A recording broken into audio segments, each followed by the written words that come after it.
AI powered burp scanning. What do you mean by that? So AI powered burp scanning is an inbuilt feature. Okay, specifically when you use a burp, is a burp inbuilt feature. You can have a look into this when you basically perform a scanning. So when you basically right click and scan option, okay, when you select it, you can also check that the option is already available there. I think one tick mark, okay, you need to perform. Once you basically tick it that particular box, you can enable, okay, like burp AI particular function. By the way, burp AI is already available.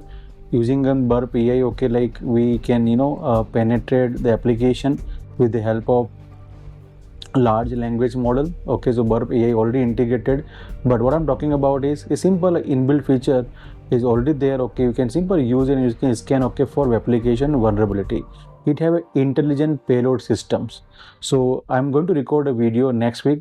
Be with me. Have a great day.